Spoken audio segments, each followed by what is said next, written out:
فأنا ناصح لإخواني بالصدع بالحق تبيض وجوههم. السكوت في مسألة الحزبية يضرها، فاصدع بما تؤمر وأعرض عن المشركين.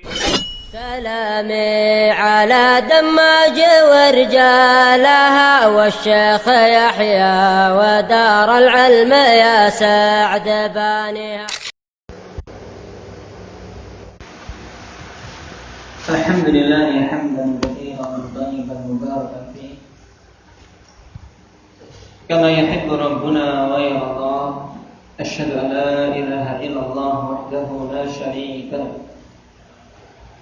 وأشهد أن محمدا عبده ورسوله صلى الله عليه وعلى آله وأصحابه ومن تبعهم بإحسان إلى يوم الدين.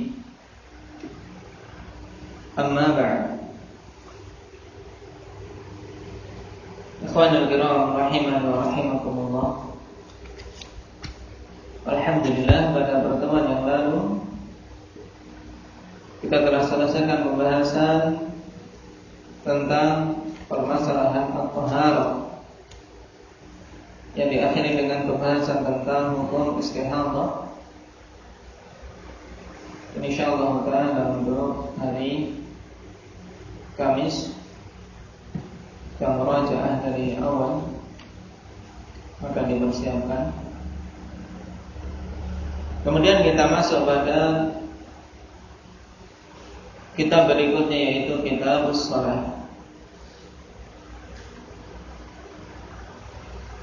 Yang ini juga merupakan pembahasan penting dalam permasalahan fiqhiyah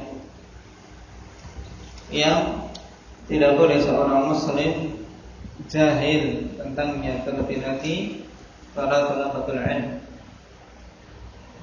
Kenapa? Karena berhubungan dengan ibadah yang paling penting dalam Islam, merupakan salah satu tiang-tiang penyangga Islam.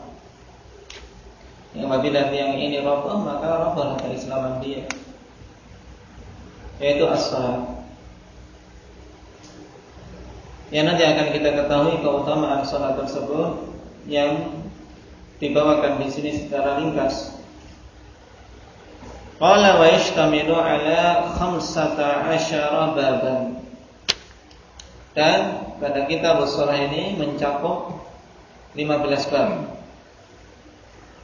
Yang semoga Allah Subhanahu wa taala mudahkan kepada kita untuk mempelajari bab demi bab yang dibawakan oleh para pengarang. Al-babul awal fi ta'rifis salat wa fadliha wa wujubis salawatil khams. Bab yang pertama berhubungan dengan pengertian salat itu apa dan keutamaannya apa saja, serta wajibnya salat 5 waktu. Berarti ada padanya 3 poin utama pembahasan yang diawali dengan pengertian salat. Qala ta'rifuha as-salatu lughatan ad-du'a. Salat secara bahasa maknanya adalah ad-du'a, doa. Dan hal ini juga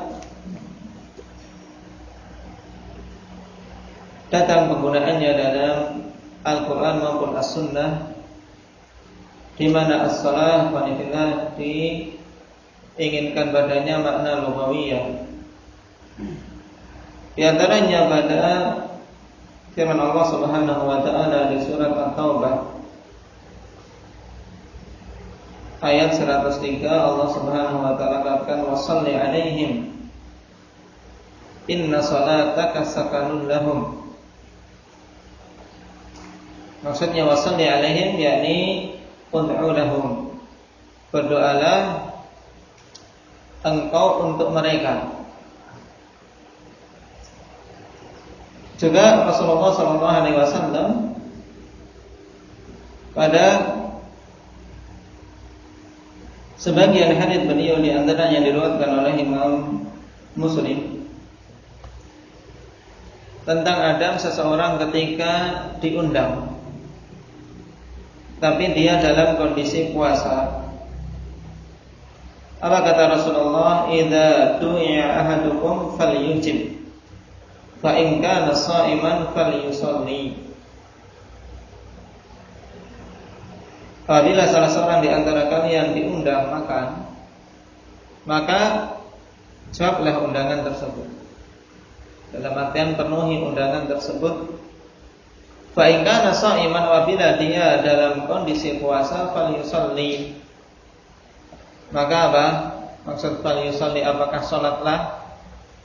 Kalau puasa ya sudah datang ke sana salat. Tidak, tapi falyusalli yang dimaksud di sini adalah makna lughawiyah. Maksudnya apa? Apabila dia dalam kondisi puasa, ya dia sambut dan tidak usah ikut makan, tapi doakan kebaikan kepada orang yang mengundang dia untuk makan. Nah, ini penggunaan kata as-shalah secara bahasa. Adapun secara istilah, maka disebutkan di sini wa syar'an, pengertian salat secara syar'i yaitu ibadatun dzatu aqwalin wa af'al makhsusah. Ibadah, suatu peribadatan. Berarti kalau kita melewati suatu pengertian ikhwanifillah dan padanya diketahui bahwasanya itu adalah ibadah, maka diingat-ingat tentang syarat ibadah dan hukum asal ibadah. Syarat ibadah itu apa? Indah untuk diterima oleh Allah Subhanahu wa taala. Muhammad. Ikhlas wal mutaba'ah. Nah, berarti karena ini ibadah harus ikhlas padanya dalam melaksanakan, dan mutaba'ah yaitu mencocoki petunjuk Rasulullah SAW dalam pelaksanaannya. Juga kalau tahu itu ibadah berarti tidak boleh kita mengada-adakannya, karena hukum asal ibadah adalah mamnu' sampai datang dalil yang menunjukkan bagaimana tata caranya. Ibadatun dzatu aqwalin wa af'alin makhsusah. Ibadah yang memiliki bacaan-bacaan dan perbuatan-perbuatan yang khusus. Muftatahatun bitakbir, mukhtatamatun bitaslim. Yang diawali dengan takbir, yaitu dibuka ibadah ini dengan takbir, dan ditutup dengan salam. Ini secara ringkas tentang salat secara syar'i, dan inilah yang akan kita bahas pada bab-bab yang akan kita lalui dalam kitab ini. Berarti intinya salat adalah suatu ibadah. Ada padanya bacaan-bacaan tertentu, ada padanya perbuatan-perbuatan tertentu yang sebagiannya tidak boleh dilakukan. Nah, kecuali apa? Pada salat ini misalnya rukuk, sujud. Ini gerakan perbuatan yang khusus ikhwanillah. Tidak boleh datang seseorang tiba-tiba sujud menghadap ke matung atau yang lainnya, atau rukuk sebagai bentuk penghormatan kepada manusia, maka ini terlarang. Jadi amalan-amalan yang khusus dibuka dengan takbir dan ditutup dengan salam. Qala wa ya'ti tafsiluha fil abwab at-taliyati insyaallah. Dan akan datang perinciannya pada bab-bab berikut ini insyaallah. Perkara yang kedua, fadluha, keutamaannya. Qala as-salatu min akadi arkanil islami ba'da syahadatain. Salat merupakan perkara yang paling ditekankan dari rukun-rukun Islam setelah dua kalimat syahadat. Oleh karena itulah penyebutannya ikhwanillah dan pada deretan kedua setelah syahadatain. Bunyal Islam ala khamsin, syahadati an la ilaha illallah wa anna Muhammadar Rasulullah wa iqamis shalah yang kedua. Jadi ini merupakan rukun Islam yang paling utama, sangat ditekankan setelah syahadatain. Oleh karena itulah nanti akan disinggung mereka-mereka yang meninggalkan salat dalam kondisi dia menentangnya kafir.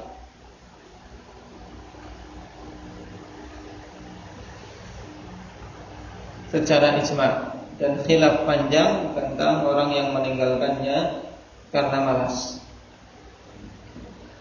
Qala bal hiya 'amudul Islam, bahkan salat merupakan tiang penyangga Islam. Dalilnya apa? Indak ya Umar. Hadits Mu'adz bin Jabal, had lafdhu.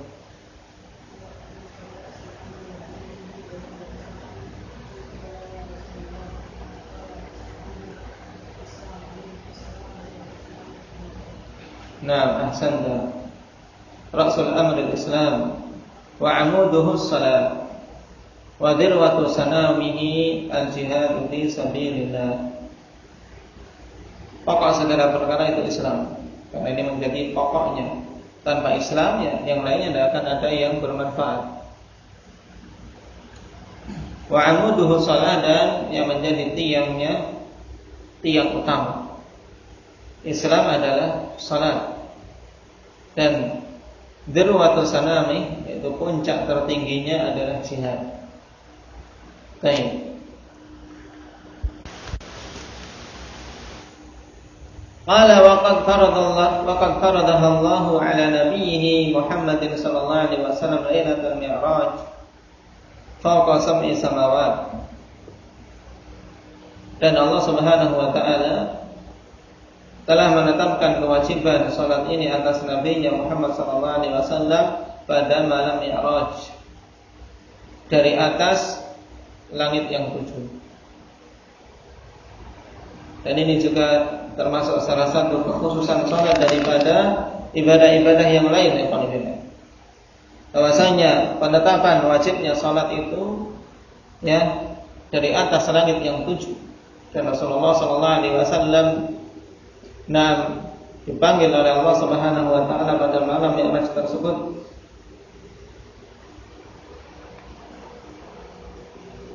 Yang ini juga menunjukkan kepada bahwasanya salat merupakan jenis ibadah dari rukun-rukun Islam yang pertama kali diwajibkan. Kenapa? Karena salat diwajibkan berarti apa? Sebelum hijrah. Sebagaimana Mi'raj terjadinya sebelum hijrah. Walaupun tidak kita dapati dalil-dalil yang sahih dan sharih menunjukkan tentang waktu tepatnya kapan.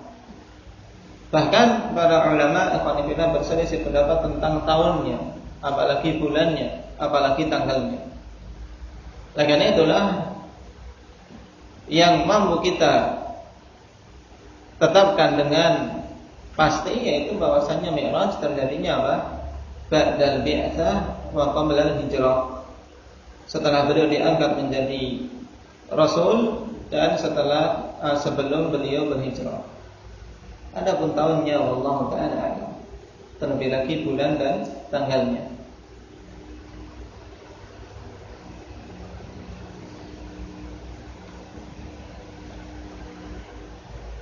Wadzalika dalilun ala ahammiyatiha fi hayatil muslim.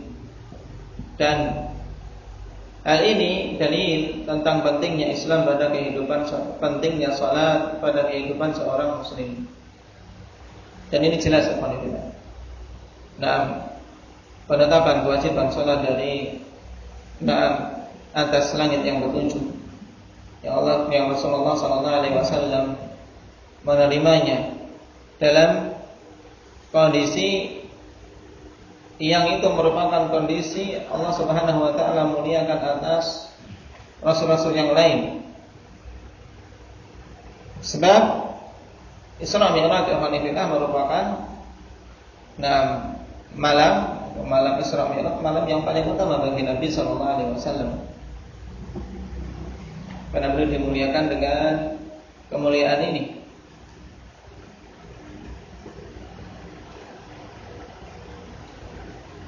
Dan kisah tentang penetapan kewajiban salat ma'ruf bagi kita semua. Bagaimana awalnya Rasulullah SAW diperintahkan dengan 50 salat, untuk memerintahkan kepada umatnya 50 salat. Kemudian berbolak-balik. Ketika turun bertemu dengan Musa, maka dikatakan kepada Rasulullah, inna ummataka la tutiquna dzalik. Umatmu tidak akan mampu untuk melakukan 50 salat. Maka Rasulullah SAW kembali menghadap Allah dan meminta keringanan, demikian terus sampai ditetapkan 5 salat. Dan kata Allah Subhanahu wa taala, hiya khamsun wa hiya khamsun. Itu 5 salat tapi apa? Khamsun. Dia pahalanya 50 salat. Karena setiap satu Allah Subhanahu wa taala lipatkan 10 kalinya, dan ini keutamaan tersendiri tentang salat yang Allah Subhanahu wa taala wajibkan atas umat Muhammad. Qala wa qad kana sallallahu alaihi wasallam idza hazzabahu amrun faza'a ila shalah. Adalah dulu Nabi sallallahu alaihi wasallam apabila menimpa beliau suatu perkara, baik itu kesulitan, kesedihan, atau kegalauan, perkara yang mengganggu beliau, faza'a ila shalah, maka beliau bersegera menuju ke salat. Karena pada salat ada apa? Ada ketenangan. Sebagaimana Rasulullah SAW katakan dalam hadis yang lain, wa ju'ilat qurratu 'aini fis salat, dan dijadikan penyejuk mataku itu pada as-salat. Juga dalam hadis yang lain Rasulullah katakan,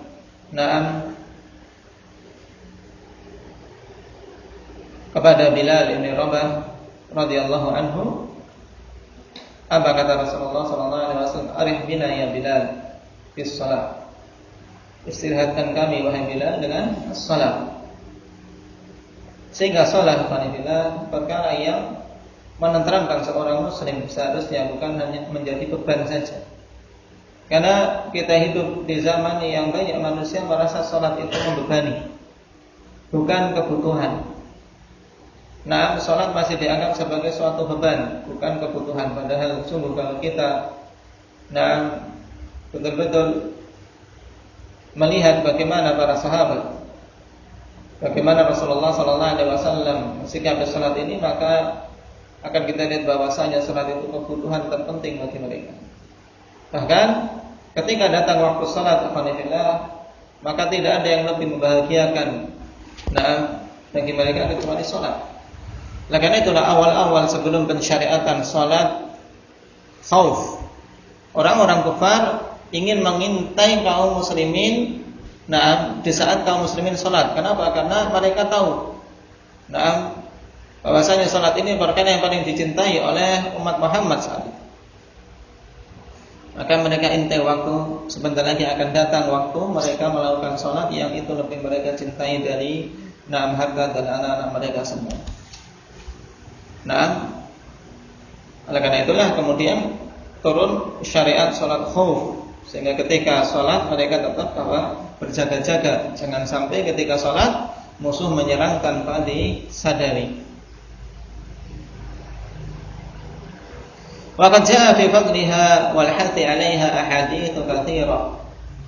Dan telah datang tentang keutamaan salat dan dorongan untuk melakukan salat ini hadis-hadis yang banyak.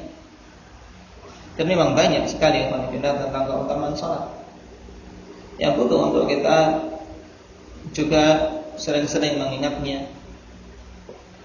Agar perkara yang penting ini jangan sampai kita lalai dari ihtisab, lalai dari mengharap pahala dari Allah Subhanahu wa taala. Minha di antaranya qauluhu sallallahu alaihi wasallam as-salawatul khamsu wal jum'ah ila al-jum'ah wa ramadan ila ramadan mukaffiratun lima bainahunna majtunibatil kaba'ir. Salat 5 waktu dan Jum'ah yang satu ke Jum'ah berikutnya dan Ramadan menuju ke Ramadan berikutnya itu adalah penghapus dosa yang ada di antara keduanya apabila dijauhi dosa-dosa besar. Berarti salat 5 waktu merupakan penggugur dosa ikhwanillah. Naam, dan yang dimaksud di sini as-saghair, dosa-dosa kecil. Naam, yang tentunya kita semua butuh di sana sebab-sebab yang menggugurkan dosa-dosa kita. Dan akan semakin jelas bagaimana salat ini menggugurkan dosa pada hadis berikutnya. Wa qauluhu sallallahu alaihi wasallam, ara'aitum law anna nahran bi babi ahadikum yaghtasilu minhu kulla yawmin 5 marrat hal yabqa min daranihi syai'. Tahukah kalian seandainya sebuah sungai ada di depan pintu salah seorang di antara kalian, pintu rumah Alhamdulillah, kemudian ya di depannya sungai. Yang tasilu minhu kulla yawmin 5 marrat. Mandi dari sungai tersebut setiap hari 5 kali. Apakah masih tersisa 6 kotoran pada dirinya? Ya Ukasha, kira-kira ada kotoran yang tersisa tidak? Mandi 5 kali sehari ya. Bersih, jelas. Nah, qalu la yabqa min daranihi syai', kata para sahabat. Mereka menjawab tidak akan tersisa dari kotoran-kotoran ini sedikit pun, karena setiap 5 kali sehari dia mandi. Qala fadzalika mathalus salawatil khamsi yamhullahu bihinnal khataya. Maka demikian itulah permisalan salat 5 waktu. Allah Subhanahu wa taala hapus dengan sebab salat 5 waktu tersebut kesalahan-kesalahan, dosa-dosa. Wa daran al-wasakh, jelas. Daran yang dimaksud adalah kotoran, daging dan kotoran-kotoran yang lain. Nah, kita meminta kepada Allah Subhanahu wa taala agar salat-salat kita betul-betul menjadi penggugur dosa-dosa kita yang begitu banyak. Juga di antara keutamaan yang lain, salat merupakan awwal ma yuhasabu bihil 'abdu. Perkara pertama kali yang seorang hamba dihisab. Nah, pertama kali yang dihisab adalah salat seseorang. Qala Rasulullah sallallahu alaihi wasallam, awwalu ma yuhasabu 'alaihi al-'abdu yaumal qiyamah as-salat. Fa in salahat faqad aflaha wa anjah. Wa in fasadat faqad khaba wa khasir. Awal perkara pertama kali yang dihisab atas seorang hamba pada hari kiamat adalah salat. Apabila salatnya bagus maka dia telah selamat, telah bahagia dan selamat. Apabila salatnya rusak maka sungguh dia telah merugi dan celaka. Nah, celaka kalau awal yang dihisab saja sudah gagal, lalu bagaimana berikutnya? Maka hendaknya kita betul-betul memperhatikan tentang salat kita.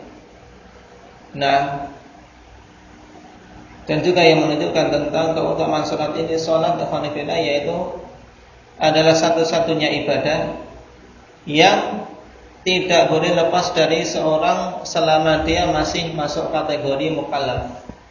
Dalam semua kondisi dia, tidak boleh dia lepas. Bahkan ketika dia itu tidak bisa apa, dalam artian tidak bisa gerak. Tidak bisa bergerak tapi dia masih ingat, masih sadar, masih hidup berarti dia mukallaf. Maka dia tetap dituntut untuk melakukan salat walaupun dengan isyarat. Berbeda dengan ibadah-ibadah yang lain. Puasa, kalau tidak mampu puasa, maka dituntut untuk atau dia gugur kewajibannya. Dan kapan dia mendapati kemampuan mengqadha. Zakat demikian, haji pun demikian. Adapun sholat yang 5 waktu ini pada semua kondisi hamba selama dia masih mukallaf, maka wajib menunaikan sholat. Wajib menunaikan sholat dalam kondisi apapun. Dan syariat memberikan keringanan dari sisi boleh untuk diakhirkan pada waktu berikutnya pada sholat-sholat yang bisa dijamak. Ini keringanan, tapi kalau meninggalkan secara totalitas tidak bisa. Selama dia masih kondisi mukallaf.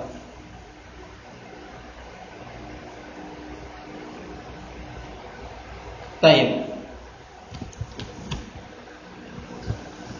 Poin yang ketiga, wujubuha wa fardhiyatuha ma'lumatun bil kitab wa sunnah wal ijma'. Tentang penetapan kewajiban salat ini diketahui dengan jelas berdasarkan Alkitab wa sunnah serta ijma'. Dan ijma'nya pun di sini dikatakan wal ijma'il ma'lumi minad-din bid-darurah. Dengan ijma' yang diketahui dari agama ini secara darurat, yaitu tidak ada seorang pun muslim yang dia mempelajari Islam sedikit saja akan tahu bahwasanya salat itu wajib atas kaum muslimin. Qala ta'ala wa aqimus shalah. Ini jelas, aqimus shalah. Ini juga diingat-ingat faedah ketika kita melewati tafsir ayat ini, bahwasanya yang Allah inginkan adalah iqamah, bukan sekedar pelaksanaan.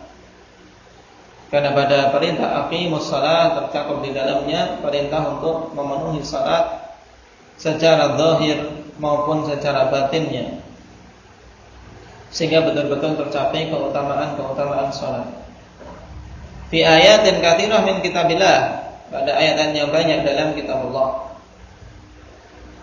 Bahkan salat perintahnya termasuk di antara perintah yang paling banyak dari sisi ibadah dalam kitab Allah Azza wa Jalla daripada ibadah-ibadah yang lain.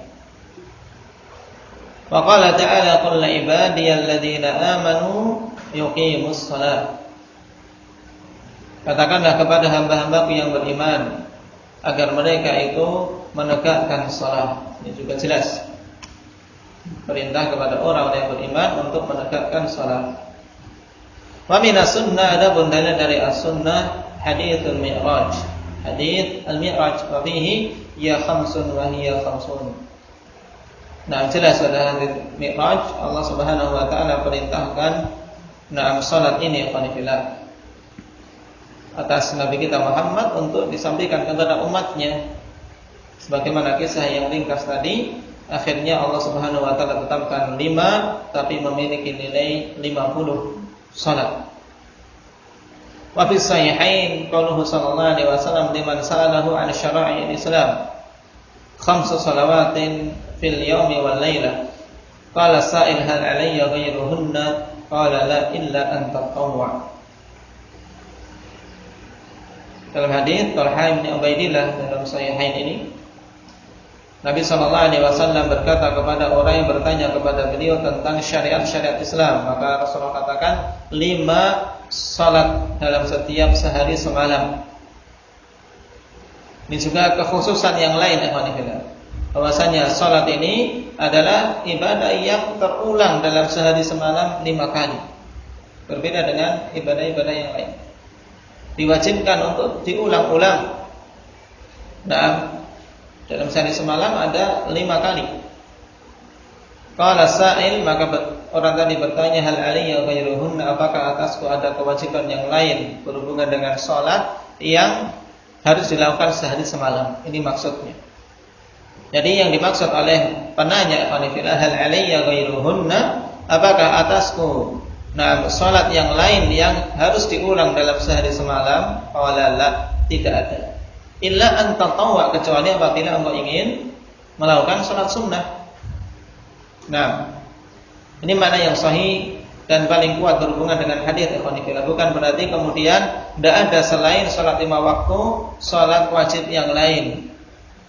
Karena konteks hadis berhubungan dengan salat yang wajib yang senantiasa diulang-ulang fil yaumi wal lailah. Adapun di sana ada salat wajib yang terulang dalam setiap sepekan, yaitu salat Jumat. Di sana ada salat wajib yang lain yang terulang dalam setiap tahun, yaitu salat Id, Idul Fitr dan Idul Adha. Di sana ada salat wajib yang diwajibkan ketika ada sebab seperti kusuf dan khusuf, gerhana matahari maupun gerhana bulan, dan seterusnya. Nah, jadi hadis ini berhubungan dengan apa? Shalawat fil yaumi wal lailah. Salat-salat yang terulang dalam sehari semalam yang diwajibkan ya hanya 5. Sedangkan yang lainnya rawatib yang dia ulang-ulang dalam setiap sehari semalam, ini hukumnya sunnah. Makanya dikatakan la illa an tatawwa. Tidak ada yang diulang-ulang yang hukumnya wajib dalam sehari semalam kecuali 5 salat ini, kecuali apabila engkau mau untuk berbuat atau melakukan salat sunnah. Nah, barakallahu fiikum. Tersisa beberapa pembahasan, insyaallah kita akhirkan pada pertemuan yang akan datang. Naktabi bihadza, subhanallah.